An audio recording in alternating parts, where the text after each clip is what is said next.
Alma. Mayad. Nadia. And I'm going to be doing a presentation over the sources of stereotypes.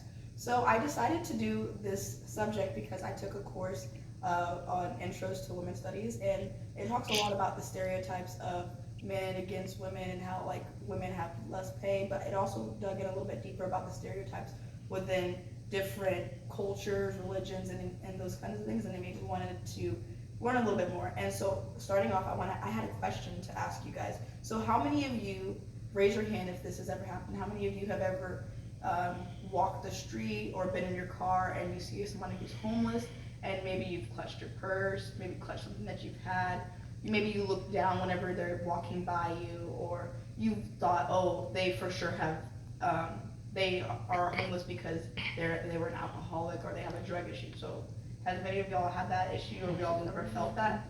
So those are some of the things I'm going to talk about a little bit. So one of the first things I think as influence where we get our stereotypes from is the media.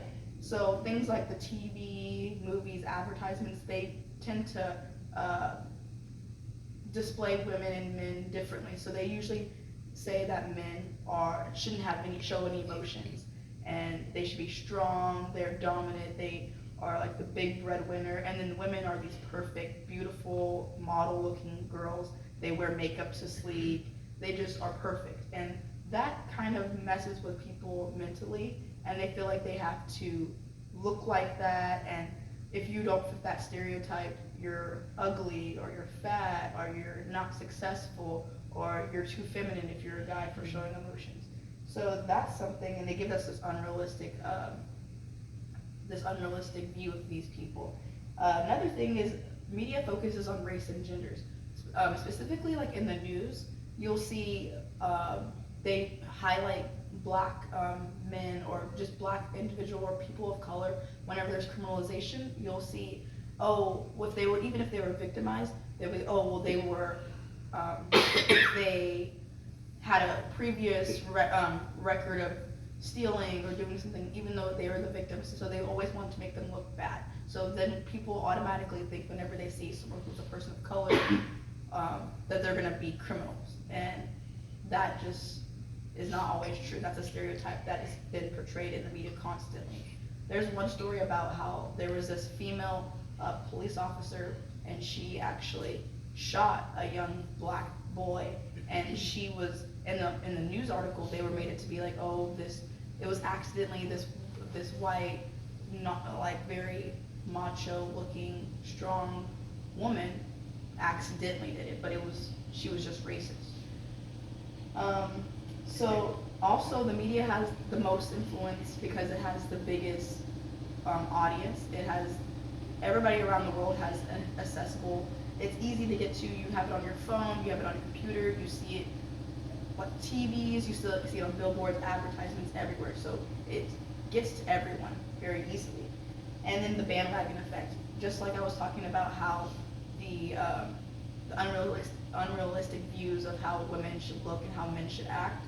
It's like, oh, well, he's doing this, so I have to be doing this. Oh, he's making all this money, and his personality is like that. He dresses like that. I have to be like that. And part of that, I would say, is there's a big suicide rate in men in their middle-aged men, like the 40s, 50s. That's like one of the highest suicide rates, and it's probably because of these stereotypes of men not being able to show emotion, so they hold it in and they bottle it up. My next point is family and friends.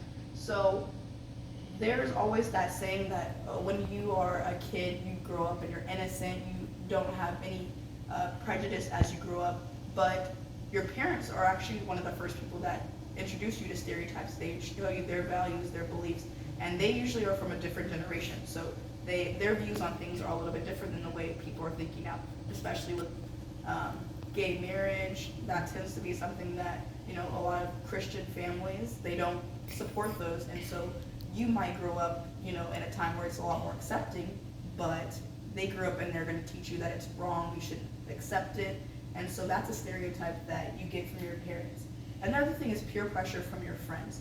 Whenever your friends, maybe smoke or do drugs, stuff like that, they think it's cool, you go to parties and do that kind of stuff, but then there's a kid at school that does that same thing. They might, and they're not friends with that, your friend group, they might call those kids ghetto or things, or something in that kind of certain, like stereotype those kids because they don't look like them.